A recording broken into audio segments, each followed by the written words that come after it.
تفسیر قرآن پر مبنی پروگرام قول اللہ میر عدیل عارف کی جانب سے۔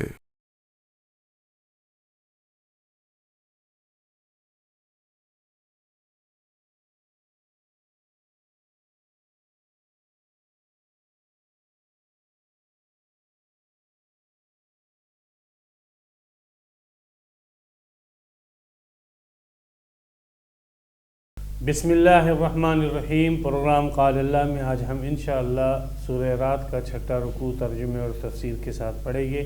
سب سے پہلے چھٹے رکوع کا لفظی ترجمہ ہوگا اور اس کے بعد اس کی مختصر جیسی تفسیر اور تشریح ہوگی۔ اعوذ باللہ من الشیطان الرجیم، بسم اللہ الرحمن الرحیم۔ وَلَقَدْ أَرْسَلْنَا، اور بالتحقیق ہم نے بھیجا رسولاً متعدد رسولوں کو، من قبل کا تجھ سے پہلے، وَجَعَلْنَا لَهُمْ أَزْوَاجًا، اور ہم نے بنایا ان کے لیے جوڑے، بیویاں، وَذُرِّيَّةً، اور اولاد۔ وَمَا كَانَ لِرَسُولٍ، اور نہیں ہے کسی رسول کے لیے، أَن يَأْتِيَ بِآيَةٍ، کہ وہ لے کر آئے کوئی نشانی، إِلَّا بِإِذْنِ اللَّهِ، مگر اللہ کے حکم کے ساتھ۔ لِكُلٍّ أَجَلٍ كِتَابٌ، ہر مدت کے لیے ایک کتاب ہے، ایک وقت، ہر مقررہ چیز کے لیے ایک وقت مقرر ہے۔ لِكُلِّ أَجَلٍ كِتَابٌ، ہر ایک مدت کے لیے ایک کتاب ہے۔ اس کی وضاحت انشاءاللہ تفسیر میں آ جائے گی ان دونوں معنوں کی۔ يَمْحُ اللَّهُ مَا يَشَاءُ، اللہ مٹاتا ہے جو وہ چاہتا ہے، اور وَيُثْبِتُ، اور ثابت رکھتا ہے، وَعِندَهُ أُمُّ الْكِتَابِ، اور اللہ ہی کے پاس اصل کتاب ہے۔ وَإِمَّا نُرِيَنَّكَ، اور اگر ہم دکھا دے تجھ کو، بعض الذی، بعض وہ، نعیدہم، جس کا ہم نے ان کے ساتھ وعدہ کیا، یعنی بعض عذابات، او نتوفینک، یا ہم تجھے موت دے دیں، فإنما علیک البلاغ، پس بے شک تیرے ذمہ بات کا پہنچا دینا ہے، وعلینا الحساب، اور ہم پر حساب ہے۔ اولم یروا، کیا یہ نہیں دیکھتے، انا نأتی الارض، کہ ہم آ رہے ہیں زمین پر، ننقصها من اطرافها، ہم اسے گھٹا رہے ہیں اس کے کناروں سے، واللہ یحکم، اور اللہ تعالیٰ فیصلہ فرماتے ہیں، لا معقب لحکمہ، کوئی اس کے فیصلے کو پیچھے کرنے والا نہیں، وہ سریع الحساب، اور وہ جلد حساب لینے والا ہے۔ وقد مکر الذین من قبلہم، اور بالتحقیق تدبیر کی ان لوگوں نے جو ان سے پہلے تھے، فَلِلَّهِ الْمَكْرُ جَمِيعًا، پس اللہ ہی کے پاس تمام تدابیر ہیں، یعلم، جانتا ہے، ما تکسب کل نفس، جو کمایا ہر نفس نے، وَسَيَعْلَمُ الْكُفَّارُ، اور ان قریب جان جائے گی کافر، لمن عقبی الدار، کس کے لیے ہے پچھلا گھر۔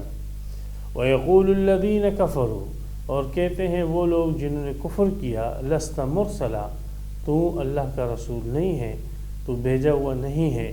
قل، کہہ دے، کفا باللہ شہیدا، کافی ہے اللہ گواہی کے لیے، بینی و بینکم، میرے اور تمہارے درمیان، ومن، اور اسی طرح وہ لوگ بھی، عندہ علم الکتاب، جس کے پاس کتاب کا علم ہے۔ یہاں پر سورہ رعد مکمل ہوا، اس کے 6 رکوع پورے ہوئے، اور اس کی 43 آیتیں جو ہے وہ تام ہوئی۔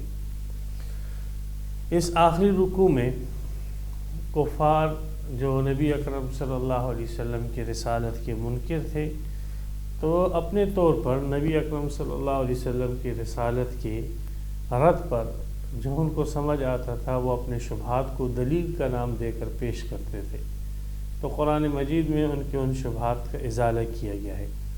مثلا ان کے شبہات میں سے یہ تھا کہ یہ جو اللہ کا رسول ہے، اس کی یہ تو انسان ہے، بشر ہے، اور اگر اللہ کا رسول ہوتا تو اس کو فرشتہ ہونا چاہیے تھا۔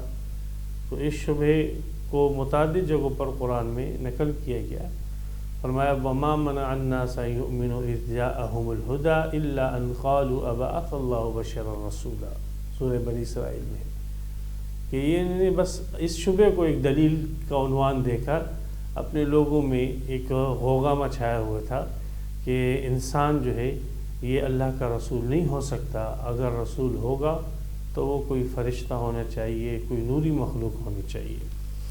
اللہ تبارک و تعالی نے بتایا کہ دیکھو زمین پر اگر نوری مخلوق ہوتے، فرشتے ہوتے، تو ہم ان کی طرف پھر رسول فرشتہ بھیج دیتے، لیکن زمین پر نوری مخلوق نہیں ہے، زمین پر بشر آباد ہے، انسان آباد ہے، تو لوجک بھی یہ بنتی ہے، عقل کا تقاضا بھی یہی ہے کہ جو لوگ آباد ہیں ان کی طرف انہی کی جنس میں سے ایک رسول بنایا جائے۔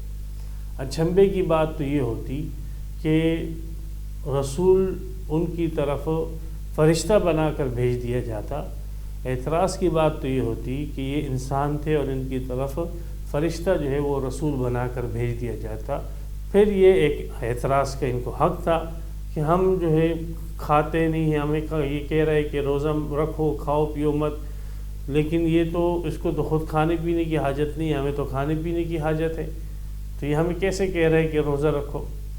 ہمیں یہ کہتا ہے کہ تم نمازیں پڑھو، ہمیں یہ کہتا ہے کہ تم حج کرو، ہمیں یہ ان کاموں کا حکم دیتا ہے، تو ہم تو تھک جاتے ہیں، ہماری باڈی تو اتنا کام نہیں کر سکتی ہے کہ ہم نمازیں پڑھیں اور دنیا کے کام بھی کرتے رہیں۔ یہ تو فرشتہ ہے، یہ تو تھکن نام کی چیز کو جانتا نہیں ہے، نہ اس کو کوئی غم ہوتا ہے، نہ اس کو کوئی خوشی ہوتی ہے، یہ ان تمام چیزوں سے، ان تمام احساسات سے یہ مبرہ ہے، تو اس کو ہماری طرف کیسے جو ہے پیغام دے کر بھیج دیا گیا، اور یہ کیسے ہمیں جو ہے اپنے راستے پر چلنے کی دعوت دے رہے؟ تو اعتراض کی بات تو یہ ہوتی کہ اگر انسان آباد ہوتے اور آتا ان کے پاس فرشتہ، لیکن بالکل مشرک کی کھوپڑی الٹی ہوتی ہے، دماغ ہی الٹا ہوتا ہے کہ اس نے جو چیز صحیح تھی، عقل کے موافق تھی، اسی کو اعتراض کی بات بنا کر جو ہے نبی اکرم صلی اللہ علیہ وسلم کی رسالت کا انکار کیا۔ تو ایک تو ان کا شبہ یہ تھا کہ یہ اللہ کا رسول جو ہے یہ انسان ہے، اور فرشتہ جو ہونا چاہیے تو وہ کوئی نوری مخلوق ہو، کوئی فرشتہ ہو، تو بہرحال یہ تو عقل کے خلاف بات ہے۔ دوسری ان کی ذہنیت یہ تھی، جیسے آج کل بھی جاہلوں کی جو ہے ذہنیت یہ ہوتی ہے کہ بھئی جو شخص جو ہے پہنچا وہ بزرگ ہوگا تو وہ بالکل دنیا سے بے خبر ہوگا، دنیا کے کاموں کے اندر اس کا کوئی دخل نہیں ہوگا، وہ کسی جو ہے ویرانے کے اندر بیٹھا ہوگا، کسی جھگی کے اندر بیٹھا ہوگا، کسی درخت کے نیچے جو ہے اور کسی پہاڑ کی کھو کے اندر بیٹھا ہوا ہوگا، دنیا میں کیا ہو رہا ہے کیا نہیں ہو رہا ہے بالکل اس دنیا کے ساتھ وہ لا تعلق ہوگا۔ نبی اکرم صلی اللہ علیہ وسلم آئے اور ولایت کے اعلیٰ درجے نبوت اور رسالت کا دعویٰ کیا، اور آپ علیہ الصلوۃ والسلام کی زندگی سب کے سامنے کہ آپ نے ایک نہیں دو نہیں متعدد شادیاں کی، آپ کی اولاد ہوئی، آپ کے بچے ہوئے، اور آپ علیہ الصلوۃ والسلام کھا رہے پی رہے، تو اس کو بھی انہوں نے اعتراض کا باعث بنایا ہے کہ ایک ایسا اللہ کا رسول ہے، ایک ایسا اللہ کا ولی ہے، ایک ایسا اللہ کا مقرب ہے، اگر یہ اللہ کا مقرب ہوتا تو اس کو دنیا کے کاموں سے کیا تھا؟ اس کو چاہیے تھا کہ کسی کونے میں بیٹھ جاتا اور کسی جو ہے جھگی کے اندر بیٹھ جاتا، کسی پہاڑ کی کھو میں بیٹھ جاتا، یہ جو ہے یہ تو کھا رہا ہے، یہ پی رہا ہے، اور یہ تو شادیاں کر رہا ہے، اور اس کے بچے اور اولاد پیدا ہو رہی ہے، یہ اس کی ولایت کو اور اس کی رسالت کو ہم نہیں مانتے ہیں۔ تو ان کا یہ جو سوچ تھی، جاہلانہ سوچ، اور یہ جو جاہلانہ نظریہ تھا، قرآن مجید میں اس آیت میں بھی اس کی تردید کی گئی ہے کہ بھائی اللہ تبارک و تعالی نے جتنے بھی رسول بھیجے تقریباً ان سب کی بیویاں تھیں، ان سب کے اولاد تھے، سب کھاتے پیتے تھے، یہ تم نے کون سے شیطان نے تم کو پٹی پڑھائی ہے کہ جو اللہ کا ولی ہوگا، اللہ کا مقرب ہوگا، وہ ان چیزوں سے بے نیاز ہوگا اور ان چیزوں سے ہٹ کر ہوگا؟ یہ ساری شیطان کی پڑھائی ہوئی پٹیاں ہیں۔ اللہ کا رسول، اللہ کا نبی ایک انسان ہوتا ہے، اور اس کی بھی وہی حاجتیں اور ضرورتیں ہوتی ہیں جو ایک انسان کی ہوتی ہیں، لہذا اس کی بھی بیویاں ہیں ہوگی اور اس کے بھی جو ہے وہ بچے ہوں گے۔ تو وہ یہ فرمائے یہاں پر وَلَقَدْ أَرْسَلْنَا رُسُلًا مِّن قَبْلِكَ، دلیل میں پہلے رسولوں کی رسالت۔ مشرکین بھی ابراہیم علیہ الصلوۃ والسلام کو اللہ کا رسول مانتے تھے، اب تم اس کو اللہ کا رسول مان رہے ہو، اسی طرح یہودی جو ہے تمام انبیاء کو مانتے رہے موسیٰ علیہ السلام تک، تو ان سب کو آپ جو ہے اللہ کا نبی مان رہے ہو، اللہ کا رسول مان رہے ہو، اور انہوں نے تو بیویاں کی ہیں، شادیاں کی ہیں۔ حضرت ابراہیم علیہ الصلوۃ والسلام کی 3 بیویاں تھیں، اور اسی طریقے سے حضرت سلیمان علیہ السلام کے متعلق داؤد علیہ السلام کی 100 بیویاں، سلیمان علیہ السلام کی ایک روایت میں 70، ایک میں 90، ایک میں آتا ہے 100 بیویاں تھیں۔ تو یہ تو انبیاء کرام تھے، اللہ تبارک و تعالیٰ نے ان کو بیویاں دی، اولاد دی۔ اولاد اور بیویاں ہونا یہ کوئی ولایت کی منافی بات نہیں ہے۔ ولایت کے منافی چیز ہے تو وہ یہ ہے کہ اپنی خواہش کو اللہ کے بتائے ہوئے طریقے سے ہٹ کر پورا کرنا۔ اگر آپ اپنی خواہش کو اللہ کے طریقے اور قانون کے مطابق پورا کرتے ہو تو آپ ولی بنتے ہو، اور اگر آپ جو ہے اپنی خواہش کو مارتے ہو اور اللہ کے طریقے سے ہٹ کر جو ہے آپ اپنی خواہش کو مارتے ہو تو آپ اللہ کے دشمن بنتے ہو۔ تو اسلام نے تو یہ ذہنیت دی، انبیاء کرام نے یہ ذہنیت دی۔ نبی اکرم صلی اللہ علیہ وسلم کے پاس کچھ لوگ آئے، ایک نے کہا میں تو شادی نہیں کروں گا، بس پوری عمر جو ہے میں کنوارا رہوں گا۔ آپ نے کہا میرا طریقہ یہ نہیں ہے، میرا طریقہ یہ ہے کہ میں شادی میں نے کی ہے، میرے بچے ہیں، یہ میرا طریقہ ہے، جو میرے طریقے سے اعراض کرے تو ہم میں سے نہیں ہے۔ من اعرض عن سنتی فلیس منی۔ تو اس لیے اس شبہ کا یہاں پر ازالہ کیا گیا، اور پہلے کے رسولوں کو دلیل بنا کر پیش کیا گیا، جن کی رسالت کو یہ مخاطب بھی مانتے تھے کہ یہ اللہ کے رسول ہیں۔ وَلَقَدْ أَرْسَلْنَا رُسُلًا مِّن قَبْلِكَ، اور بالتحقیق ہم نے بھیجا بہت سارے رسولوں کو تجھ سے پہلے، وَجَعَلْنَا لَهُمْ أَزْوَاجًا، اور ہم نے بنائی ان کے لیے بیوی بھی نہیں بلکہ بیویاں بنائی ان کے لیے۔ تو میں نے بتایا تھا متعدد بیویاں رکھی تھی، وَذُرِّيَّةً، اور اولاد بنائی، اور ذریہ یہ بھی جو ہے جمع ہے، تو کم از کم جو ہے یہ ہے کہ اقل جمع بعض کے نزدیک 2 ہے، بعض کے نزدیک 3 ہے، اولادیں بنائی اللہ تعالیٰ نے ان کی۔ تو متعدد انبیاء کرام ہیں، ان کی بہت ساری اولادیں تھیں، بعضوں کی کم بعضوں کی زیادہ۔ تو بہرحال یہ بھی ایک شبہ تھا، یہ دوسرا شبہ، اور دوسرے شبہ کا ازالہ کیا۔ تیسرا شبہ جو سورہ نحل کے اندر جو ہے تفصیل سے آگے آئے گا انشاءاللہ، اور سورہ نحل کے رکوع میں، اس میں جب نبی اکرم صلی اللہ علیہ وسلم کوئی اللہ کا حکم بتلاتے اور پھر وہ اللہ کا حکم منسوخ ہو جاتا اور اس کی جگہ دوسرا حکم آ جاتا، تو اس بات کو وہ لوگ اس بات کی دلیل بناتے کہ یہ قرآن جو ہے اللہ کی طرف سے نہیں ہے، اور یہ قرآن اس نے اپنی طرف سے بنانا ہے۔ اگر یہ اللہ کی طرف سے ہوتا تو یہ کیا بات ہے کہ پہلے ایک حکم آتا ہے اور پھر وہ حکم تبدیل ہو جاتا ہے۔ فرمایا اذا بدلنا آیۃ مکان آیہ واللہ اعلم ما ينزل قالوا انما انت مفتر۔ تو جب ہم اس قسم کی تبدیلی کرتے ہیں، ایک آیت کی جگہ ایک حکم کی جگہ دوسرا حکم لاتے ہیں، تو یہ مشرک اور کفار کہتے ہیں کہ یہ آپ نے اپنی طرف سے گھڑا ہوا ہے۔ اگر یہ اللہ کا کلام ہوتا تو اس میں اس قسم کی تبدیلیاں اور نسخ واقع نہیں ہوتا۔ تو اس کو بھی انہوں نے نسخ کے وقوع کو بھی نبی اکرم صلی اللہ علیہ وسلم کے رسول نہ ہونے کی ایک دلیل کے طور پر اپنے عوام کے اندر پیش کیا۔ تو اس کا بھی ازالہ یہاں پر کیا گیا کہ، اور وہاں پر اس پر تفصیل سے گفتگو کی گئی کہ نسخ کی حقیقت سے تم لوگ جاہل ہو، واقف نہیں ہو۔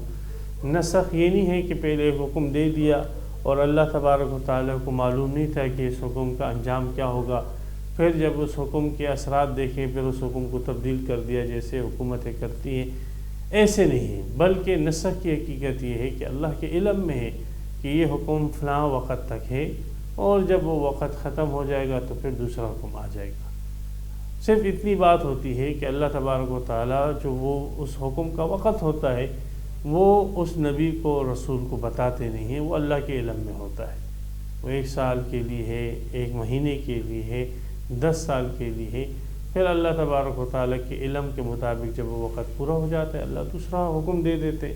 تو اس میں کوئی جو ہے اعتراض کی بات نہیں تھی، اس کو بھی انہوں نے اعتراض بنا کر جو ہے پیش کیا۔ تو اس کا بھی یہاں پر اشاروں میں جواب دیا گیا۔ فرمایا وما کان لرسول ان یأتی بآیۃ، کوئی رسول کسی بھی قسم کی کوئی آیت نہیں لاتا ہے الا باذن اللہ، مگر اللہ کے حکم کے ساتھ۔ یہ ساری آیتیں جو یہ لے کر آئے ہیں یہ اللہ کے حکم کے ساتھ لے کر آئے ہیں، اپنی مرضی سے نہیں لائے ہیں، یہ اللہ کے حکم سے لائے ہیں۔ اور لکل اجل کتاب، ہر وقت کے لیے ایک تحریر ہوتی ہے، ایک کتاب ہوتی ہے، ایک حکم ہوتا ہے۔ پہلے زمانے میں حضرت موسیٰ علیہ السلام کی شریعت میں بعض احکامات تھے، بعض کتاب تھی۔ عیسیٰ علیہ السلام کے زمانے میں اس میں کچھ تبدیلی کی گئی، ابراہیم علیہ السلام کے زمانے میں کچھ اور احکامات تھے۔ لکل اجل، ہر وقت کے لیے، ہر دور کے لیے کتاب، ایک کتاب ہوتی ہے، احکامات ہوتے ہیں۔ یہ اللہ تعالیٰ کی سنت ہے، اور اللہ تبارک و تعالیٰ کے پاس یہ اتھارٹی ہے، پیغمبر کے پاس یہ اتھارٹی نہیں ہے کہ ان آیتوں کو تبدیل کرے، مٹا دے، بعض کو مٹا دے، بعض کو باقی رکھے۔ نہیں، یمحو اللہ ما یشاء ویثبت، اللہ مٹاتا ہے جس کو وہ چاہتا ہے، اللہ باقی رکھتا ہے جس کو اللہ چاہتا ہے۔ یہ اللہ تعالیٰ کی اختیار میں ہے، پیغمبر علیہ الصلاۃ والسلام کے اختیار میں نہیں ہے۔ وَعِندَهُ أُمُّ الْكِتَابِ، اور اللہ ہی کے پاس اصل کتاب ہے، اللہ ہی کے پاس جو لوح محفوظ ہے اس میں لکھا ہوا ہے کہ کون سا حکم کتنی مدت تک ہے، اور کون سا حکم اس کے بعد آئے گا، اور کون سا حکم دائمی ہے۔ یہ ساری ڈیٹیل اور تفسیر اللہ ہی کے پاس ام الکتاب کے اندر لکھی ہوئی ہے۔ رسول کو تو جو بتا دیا جاتا ہے، رسول جو ہے وہ اسی چیز کو پیش کرتا ہے۔ رسول کے پاس یہ علم نہیں ہوتا کہ یہ حکم جو ہے موقت ہے، یہ ابدی ہے۔ وہ تو اللہ اس کو بتلا دیتا ہے کہ یہ حکم جو تھا وہ موقت تھا، اب دوسرا حکم آ چکا ہے۔ تو یہ اعتراض کرنے والے، ان اعتراض کرنے والوں کو یہ گویا کہ یہ سمجھ رہے ہیں کہ یہ رسول جو ہے اپنی طرف سے حکم دے رہا ہے، اور یہ رسول جو ہے اس کے پاس ہی اتھارٹی اور طاقت ہے کہ جیسا چاہے حکم جو ہے اس کو تبدیل کر دے۔ تو یہ ان کی غلط فہمی ہے، ان لوگوں کی جہالت ہے کہ نہیں سمجھتے کہ اللہ کی طرف سے ہی آیتیں آتی ہیں اور رسول کا اس میں کوئی دخل نہیں ہوتا۔ جن آیتوں کو اللہ تعالیٰ چاہتے ہیں باقی رہتی ہے، جن آیتوں کو اللہ تعالیٰ چاہتے ہیں سینوں سے بھی مٹا ڈالتے ہیں، لوگوں کو وہ یاد بھی نہیں رہتی۔ تو اس میں اس تیسرے شبے کا جواب ہو گیا۔ اس تیسرے شبے کے ازالے کے لیے جو عبارت یہاں پہ لائی گئی ہے، اس عبارت میں ایک اور شبے کا بھی ان کا ازالہ ہے۔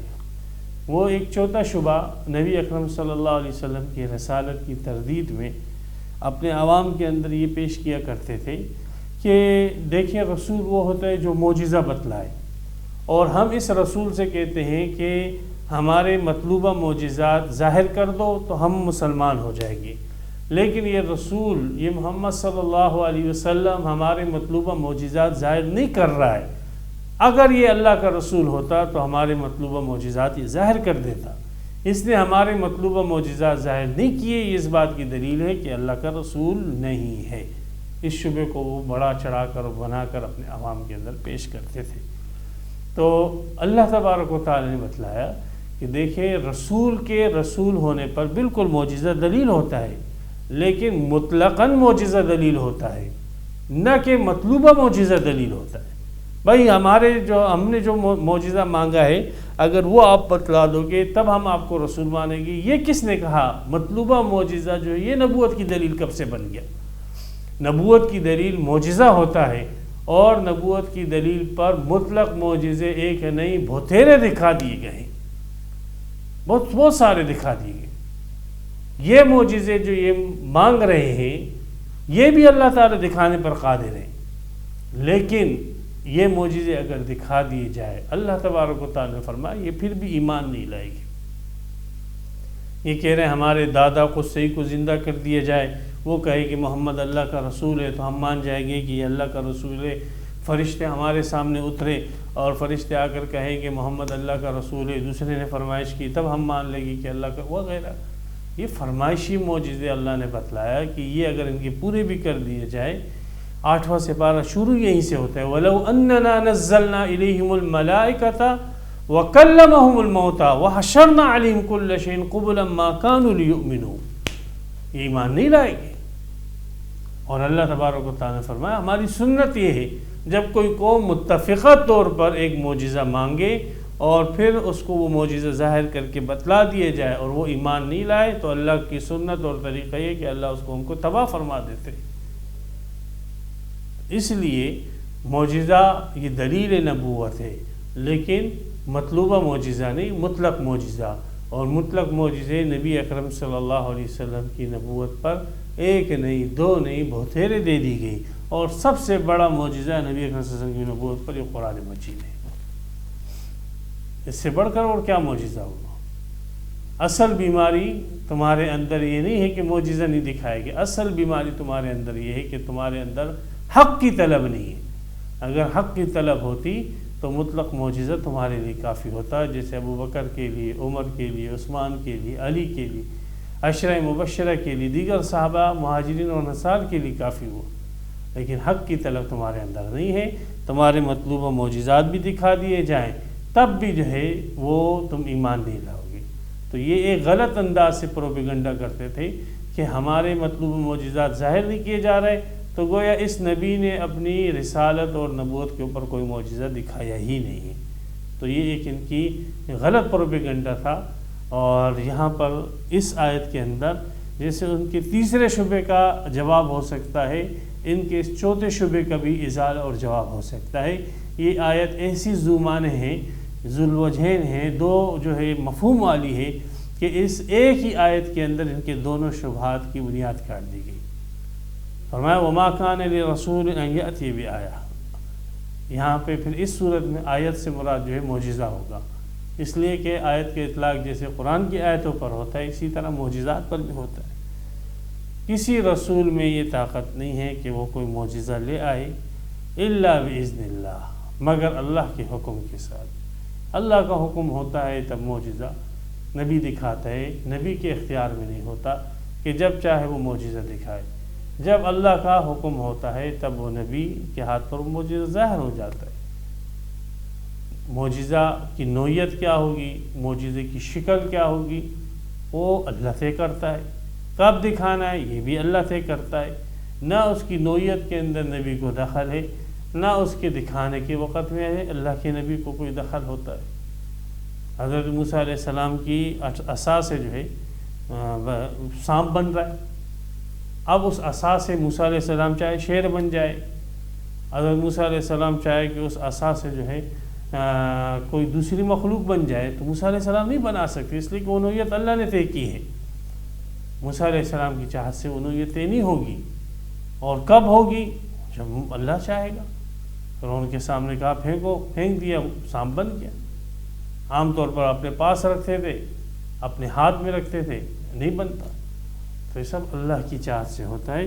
معجزات اور کرامتیں یہ اولیاء اور انبیاء کے اختیار میں نہیں ہوتے، یہ اللہ تبارک و تعالی کے اختیار میں ہوتے ہیں، الا باذن اللہ۔ عیسائی یہیں سے تو گمراہ ہوئے، وہ یہی سمجھے کہ معجزات جو ہے یہ انبیاء کے اختیار میں ہیں، اور جب چاہے جیسے چاہے جس نوعیت کا چاہے وہ معجزہ دکھا سکتے ہیں، اور یہیں سے پھر انہوں نے حضرت عیسیٰ علیہ السلام کو خدائی اختیارات والا مان کر خدا کا ایک حصہ بنا دیا۔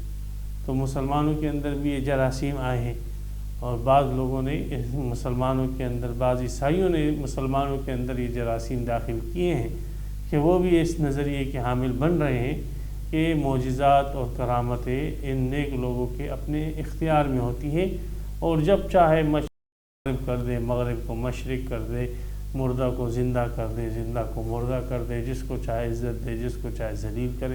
تو یہ وہی نظریات ہیں جو عیسائیوں کے نظریات ہیں، مسلمانوں کے نظریات نہیں ہیں۔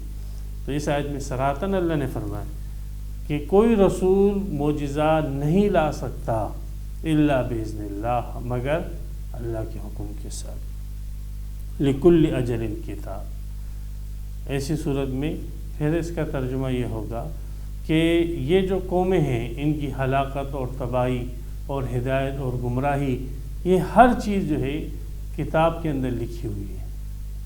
یہاں پر کتاب سے مراد پھر وہ کتاب ہوگی جو اللہ تبارک و تعالی کی طرف سے فرشتوں کو دی جاتی ہے۔ ایک لوح محفوظ کتاب ہوتی ہے جو اصل کتاب ہے، اس میں کوئی تبدیلی نہیں ہوتی۔ ایک وہ کتاب ہوتی ہے جو کسی افراد کے ساتھ متعلق ہوتی ہے، افراد کا سالانہ، سال میں کیا کھائے گا، کیا پیے گا، کتنا خوش، کتنا بیمار، کتنا اچھا، کتنا وہ رہے گا، یہ ساری جو ترتیب پورے سال کی ہوتی ہے، یہ سب کی سب ترتیب ایک کتاب کے اندر لکھ کر فرشتوں کے حوالے کر دی جاتی ہے۔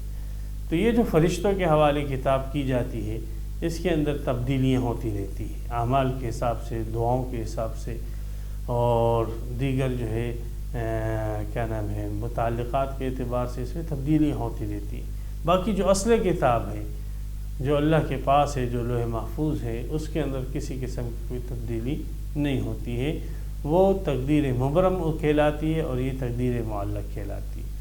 تو یہاں پر لکل اجل کتاب، یہاں پر کتاب سے مراد پھر وہ کتاب ہوگی جو فرشتوں کو جو ہے دے دی جاتی ہے۔ لکل اجل، ہر مقررہ چیز کے لیے، ہر جو مقررہ چیز ہے، فلاں وقت یہ ہونا ہے، فلاں وقت یہ بیمار ہونا ہے، فلاں وقت اس کو یہ ہونا ہے، یہ ہونا ہے، اس کو ایمان لانا ہے، اس کو نہیں لانا ہے، یہ تکلیف دے گا، یہ راحت دے گا وغیرہ، لکل اجل، ہر ایک مقرر چیز کے لیے کتاب تحریر ہے، کتاب ہے، کتاب کے اندر لکھی ہوئی ہے۔ ہاں یمحو اللہ ما یشاء ویثبت، اللہ مٹاتے ہیں جو چاہے اور برقرار رکھتے ہیں، اس کتاب کے اندر تبدیلیاں ہوتی ہیں۔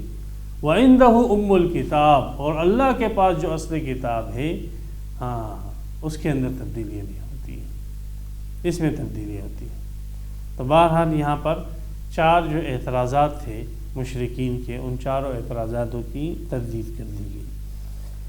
وَإِمَّا نُرِيَنَّكَ بَعْضَ الَّذِي نَعِدُهُمْ، نبی اکرم صلی اللہ علیہ وسلم جو تھے وہ رحمت للعالمین تھے، لیکن جب اللہ تعالی نے بتلا دیا کہ اب یہ لوگ جو ہے یہ ایمان نہیں لائیں گے، سواء علیہم انذرتہم ام لم تنذرہم لا یؤمنون، ایمان نہیں لائیں گے۔ آپ علیہ السلام کو وحی کے ذریعے سے اطلاع دے دی گئی کہ ان کا خاتمہ کفر پر ہوگا اور یہ تقدیر مبرم ہے، آپ کو بتلا دیا گیا۔ اب آپ علیہ السلام ان کے ایمان لانے سے بس مایوس ہو گئے۔ اب آپ نے چاہت یہی تھی، اب الحب للہ والبغض للہ کا تقاضا یہ کہ اب جب یہ اللہ کے دشمن ہیں اور کفر پر ہی مرے گے تو بس یہ دنیا سے جو ہے دفع ہو جائے، ختم ہو جائے، تاکہ دوسروں کے لیے ناسور نہ بنے اور یہ زمین جو ہے ان کفر سے اور ان کی شرکیات سے خالی ہو جائے۔ تو پھر یہی ذہن میں آ رہا البغض للہ، ایمان کے اس حصے کا تقاضا یہ تھا کہ ایسے جو اللہ کے دشمن ہیں اور اللہ کی دشمنی پر جن کو موت آنی ہے، تو ایسے لوگ جو ہے وہ عذاب میں مبتلا ہو جائے اور جو اللہ کا وعدہ ہے عذاب کا وہ ان کے اوپر آ ہی جائے۔ تو نبی اکرم صلی اللہ علیہ وسلم کو یہاں پر اللہ تعالیٰ نے ایک قسم کی تنبیہ کی ہے کہ دیکھیں عذاب دینا، کب دینا، کیسے دینا ہے، یہ سب چیزیں ہماری کرنے کی ہیں۔ ہم ہو سکتا ہے کہ آپ کے سامنے آپ کی زندگی میں ان پر عذاب لے آئیں، ہو سکتا ہے بعض پہ لے آئیں، بعض پہ نہ لائیں، ہو سکتا ہے کہ ہم آپ کے وفات کے بعد ان پر عذاب لیں۔ کب لانا ہے اور کس نوعیت کا عذاب لانا ہے، کن پر لانا ہے، کن پہ نہیں لانا ہے، یہ کام ہمارا ہے۔ جو ہمارا کام ہے وہ آپ ہمارے لیے چھوڑ دیں، اس کے کرنے نہ کرنے کی آپ آرزو نہ کریں، اور جو آپ کا کام ہے، آپ کا کام کیا ہے؟ پیغام پہنچانا۔ بس آپ اپنا پیغام پہنچائیں، اپنا کام کریں، آپ اپنا کام کریں، اللہ کو اپنا کام کر دیں۔ یہ فرمایا وَإِمَّا نُرِيَنَّكَ، اور اگر ہم دکھا دیں تجھ کو بعض الذی، بعض وہ عذابات نعدہم جس کا ہم ان کے ساتھ وعدہ کرتے ہیں، او نتوفینک، یعنی آپ کی زندگی میں آپ کو دکھا دیں اور ان پر عذاب آ جائے، یا نتوفینک، ہم آپ کو موت دے دیں اور آپ دنیا سے تشریف لے جائیں اور ان کے بعد ان پر عذاب آ جائے۔ تو بہرحال یہ کام جو ہے عذابات وغیرہ کا یہ آپ کا نہیں ہے۔ فَإِنَّمَا عَلَيْكَ الْبَلَاغُ، آپ کی ڈیوٹی اور ذمہ داری کیا ہے؟ آپ پر بات پہنچا دینا ہے۔ وَعَلَيْنَا الْحِسَابُ، باقی ان کے ساتھ کیا معاملہ کرتا ہے، ان کا حساب کتاب کیا کرنا ہے، کتنا کرنا ہے، کون سا عذاب کس نوعیت کا، یہ ساری کام ہمارے ہیں، یہ ہم پر لازم ہے، ہمیں چھوڑ دے آپ۔ اور اے مشرکو، ہم نے عذابات کی شروعات کر لی ہے، ہاں ہم شروع کر چکے ہیں، عذابات کی ابتدا ہو چکی ہے۔ اولم یروا انا نأتی الارض ننقصها، کیا یہ نہیں دیکھ رہے ہیں کہ ہم زمین کو اس کے اطراف سے گھٹا رہے ہیں؟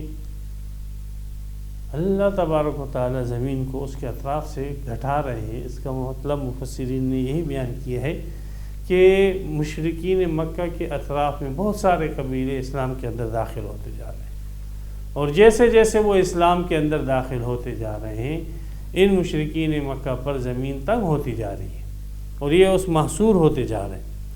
ان کا دائرہ اختیار اور دائرہ جو تھا طاقت کا اور ان کی جو دبدبہ اور شان تھا عرب کے اندر وہ محدود ہوتا جا رہا ہے۔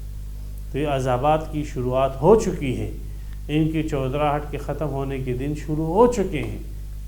یہ لوگ نہیں دیکھ رہے ہیں، ان چیزوں کا مشاہدہ نہیں کر رہے ہیں، اور اگر دیکھ رہے ہیں تو ان سے سبق حاصل نہیں کر رہے۔ تو عام مفسرین نے اس کے یہی معنی بیان کیا، ننقصها من اطرافها، کہ زمین کو ہم اس کے اطراف سے گھٹا رہے ہیں، مطلب یہ کہ اس کے اطراف میں دیگر قبائل مسلمان ہو رہے ہیں اور ان لوگوں کا دائرہ محدود ہوتا جا رہا ہے۔ دور جدید کے مفسرین نے کہا اس میں اشارہ ایک اور بات کی طرف بھی، وہ یہ ہے کہ قیامت کے آنے کی طرف اشارہ ہے، اور اس میں یہ بتلایا گیا کہ زمین کے اطراف گھٹ رہے ہیں۔ تو زمین کے اطراف واقعی جدید سائنس سے پتہ لگ رہا ہے کہ زمین کے اطراف میں کمی واقع ہوتی جا رہی ہے، اور جب یہ زمین کے اطراف میں کمی ایک خاص درجے تک پہنچ جائے گی تو یہ زمین جو ہے بلاسٹ ہو جائے گی، تباہ و برباد ہو جائے گی۔ تو شاید اسی دن کا نام جو ہے قیامت ہوگا۔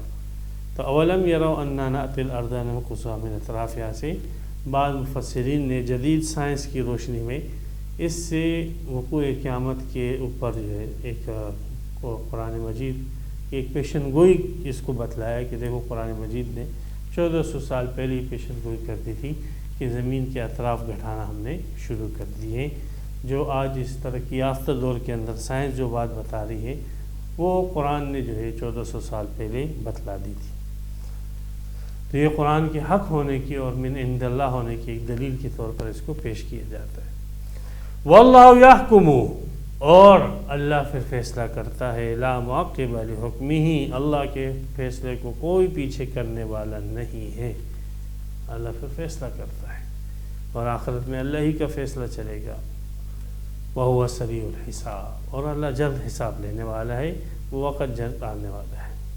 وَقَدْ مَكَرَ الَّذِينَ مِن قَبْلِهِمْ، یہ تدابیر کر رہے ہیں پیغمبر علیہ السلام کی دعوت کو روکنے کے لیے، شبہات کو دلائل کے نام پر اپنے عوام میں پیش کر رہے ہیں۔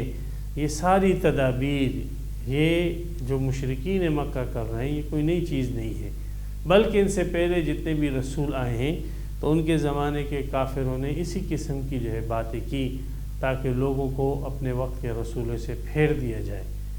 لیکن کیا ہوا ان کا انجام؟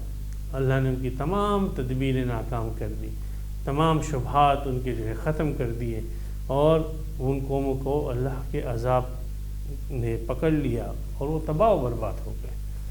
وَقَدْ مَكَرَ الَّذِينَ مِن قَبْلِهِمْ، یہ لوگ تدبیریں کر رہے ہیں، کرے، ان سے پہلے لوگوں نے بھی تدبیریں کی تھی۔ فَلِلَّهِ الْمَكْرُ جَمِيعًا، اللہ ہی کے پاس تمام تدابیریں ہیں، اللہ کے علم میں ہے۔ اللہ سے کسی کی تدبیر کیسے مخفی رہ سکتی ہے؟ يَعْلَمُ مَا تَكْسِبُ كُلُّ نَفْسٍ، ہر نفس جو کماتا ہے وہ اللہ کے علم میں ہے، تو ان کی تدابیر کیسے اللہ کے علم میں نہیں ہو؟ وَسَيَعْلَمُ الْكُفَّارُ، اور ان قریب جان جائے گی کافر، لمن عقبی الدار، کہ کس کے لیے آخرت کا گھر ہے، اچھا گھر، انجام محمود، بہترین گھر جو ہے وہ جنت، وہ کس کے لیے ہے؟ تو بہرحال مرغ کی ایک ہی ٹانگ، اتنے دلائل دینے کے باوجود یہ کافر یہی بات کرتے ہیں، یقول الذین کفروا لست مرسلا، کافر کہتے ہیں آپ اللہ کے رسول نہیں ہو، آپ بھیجے ہوئے نہیں ہو، آپ ایسے آپ ایسے آپ ایسے، الیاذ باللہ۔ قل، کہہ دو ٹھیک ہے ہم نے دلائل دے دیے، دلائل آپ کے سامنے پیش کر دیے، اب بھی اگر آپ ان دلائل کو نہیں مانتے ہو تو ہم ان دلائل کے باوجود آپ کے سامنے نقلی دلیل پیش کر دیتے ہیں۔ وہ نقلی دلیل کیا؟ کفا باللہ شہیدا، اللہ گواہی کے لیے کافی ہے، بینی و بینکم، میرے اور تمہارے درمیان۔ اللہ کیسے گواہی کے لیے کافی ہوگا میرے اور تمہارے درمیان؟ دیکھو، اگر میں جھوٹا نبی ہوں تو میرا تذکرہ سابقہ کتابوں کے اندر نہیں ہوگا، لیکن اللہ نے سابقہ کتابوں کے اندر میرا تذکرہ کیا ہے، میرے آنے کو اللہ تبارک و تعالی نے سابقہ کتابوں کے اندر بیان کیا ہے۔ موجودہ تورات جو محرف ہے اس کے اندر بھی موجود ہے، کتاب الاستثناء کے اندر موجود ہے۔ موسیٰ علیہ السلام کو کہا کہ موسیٰ آپ کے بھائیوں کے اندر، یعنی بنی اسماعیل کے اندر میں آپ کی طرح کا ایک نبی برپا کروں گا اور اپنا کلام اس کے منہ میں ڈالوں گا، اور جو اس کی پیروی کرے گا کامیاب، جو پیروی نہیں کرے گا ناکام ہوگا۔ موجودہ کتاب کے اندر موجود ہے، یہ استثناء کے باب کے اندر 19ویں یا 20ویں باب کے اندر ہے۔ تو یہ اللہ کی گواہی ہے سابقہ کتاب، ایک نہیں دو نہیں، متعدد جگہوں پر۔ عیسیٰ علیہ السلام سے پوچھا ان کے حواریوں نے، انجیل کے اندر ہے، آپ وہ نہیں ہو جس کی پیشن گوئی دی جا رہی؟ کہا نہیں، میں وہ کہاں، میں تو اس کے جوتے کے تسمے کھولنے کو بھی اپنے لیے شرف اور اعزاز کی بات سمجھتا ہوں۔ اگر وہ اللہ کا رسول آ جائے تو میں اس کے جوتے کے تسمے کھولنے کو بھی اپنے لیے اعزاز کی بات سمجھتا ہوں۔ یہ پیشن گوئیاں ابھی بھی موجود ہیں۔ تو یہ اللہ کی گواہیاں ہیں جو ان کتابوں کے اندر ہیں، ایک نہیں دو نہیں، تورات، زبور، انجیل، سب کے اندر یہ گواہیاں موجود ہیں، حتیٰ کہ ہندوؤں کی کتابوں کے اندر بھی یہ گواہیاں موجود ہیں۔ تو آپ اللہ کی یہ گواہی آپ معلوم کرو، ومن عنده علم الکتاب، اور وہ شخص جس کے پاس کتاب کا علم ہے ان سے پوچھو۔ اگر وہ واقعی جو ہے منصف آدمی ہو، اور وہ جو ہے وہ نہ ہو، کیا نام ہے، ہٹ دھرم نہ ہو، کذاب نہ ہو، جھوٹا نہ ہو، منصف آدمی ہو، تو وہ آپ کو یہی بتائے گا کہ واقعی رسول پاک صلی اللہ علیہ وسلم کے متعلق اللہ تبارک و تعالیٰ نے یہ سابقہ کتابوں کے اندر ان کا تذکرہ کیا تھا اور ان کے آنے کو بیان فرمایا تھا۔ تو منصف مزاج جتنے اہل کتاب تھے انہوں نے اس بات کا اقرار کیا، قرآن کو مانا انہوں نے۔ جگہ جگہ اللہ تبارک و تعالیٰ نے ان منصف مزاج اہل کتاب کے ایمان کو دلیل کے طور پر پیش کیا۔ سورہ شعراء میں اولم یکن لہم آیۃ ان یعلمہ علماء بنی اسرائیل، کیا ان کے لیے دلیل نہیں ہے کہ علماء بنی اسرائیل اس کو جانتے ہیں؟ سورہ قصص کے اندر ہے الذین آتیناہم الکتاب یتلونہ، جن لوگوں کو ہم نے کتاب دی ہے، وَإِذَا تُتْلَىٰ عَلَيْهِمْ آیَاتُنَا، اور جب ان کے اوپر قرآن مجید کی آیتوں کی تلاوت کی جاتی ہے، قَالُوا آمَنَّا بِهِ إِنَّهُ الْحَقُّ مِن رَّبِّنَا إِنَّا كُنَّا مِن قَبْلِ مُسْلِمِينَ، ہم تو پہلے ہی سے مسلمان ہو چکے تھے۔ أُولَٰئِكَ يُؤْتَوْنَ أَجْرَهُم مَّرَّتَيْنِ مِمَّا صَبَرُوا وَيَدْرَءُونَ بِالْحَسَنَةِ السَّيِّئَةَ وَمِمَّا رَزَقْنَاهُمْ يُنفِقُونَ۔ سورہ سبا میں اللہ تبارک و تعالیٰ نے ان کے ایمان کو اور ان کی اس گواہی کو دلیل کے طور پر پیش کیا۔ وَيَرَى الَّذِينَ أُوتُوا الْعِلْمَ الَّذِي أُنزِلَ إِلَيْكَ مِن رَّبِّكَ الْحَقُّ، یہ اہل علم اہل کتاب میں سے یہ جانتے ہیں کہ یہ حق ہے۔ سورہ رات کے اندر اللہ نے ان کی گواہی کو دلیل کے طور پر پیش کیا۔ سورہ عنکبوت کے اندر اللہ نے ان کی گواہی کو دلیل پر پیش کیا۔ تو اہل کتاب کے اس علم کو اللہ تبارک و تعالیٰ نے یہاں پر بھی پیش کیا کہ اللہ گواہ ہے اس بات پر کہ میں اللہ کا رسول ہوں، اور اللہ نے اپنی یہ گواہی سابقہ کتابوں کے اندر رقم کرا دی ہے۔ آپ نے پوچھنا ہے تو کتاب کے علم رکھنے والے اہل علم منصف مزاج لوگوں سے پوچھ لو، وہ چھپائی نہیں، وہ آپ کو بتا دیں گے، تو آپ کے لیے پھر ایمان لانا آسان ہو جائے گا۔ اس سے بڑھ کر جو ہے ایک آدمی کو صحیح راستہ دکھانے کے لیے اس سے آسان طریقہ اور آسان بات کیا کی جا سکتی ہے؟ اور ہٹ درم آدمی جو ہے اس کے باوجود نہ مانے تو بہرحال اور ایک ہی نغمہ گاتا رہے لستا مرسلا لستا مرسل، تو ایسے آدمی سے جو ہے بات کرنا بھینس کے سامنے بین بجانے کے مترادف ہے۔ تو بہرحال الحمدللہ یہاں پر سورہ رات کا 6واں رکوع مکمل ہو گیا اور اس کی جو ہے 43 آیتیں تام ہوئیں۔ اللہ تبارک و تعالی ہمیں قرآن کے ساتھ وابستہ رکھے، قرآن کی تعلیمات کے ساتھ وابستہ رکھے، اور قرآن کا فہم ہمیں اللہ تبارک و تعالی عطا فرمائے۔ وآخر دعوانا الحمدللہ رب العالمین۔ تفسیر قرآن پر مبنی پروگرام قول اللہ میر عدیل عارف کی جانب سے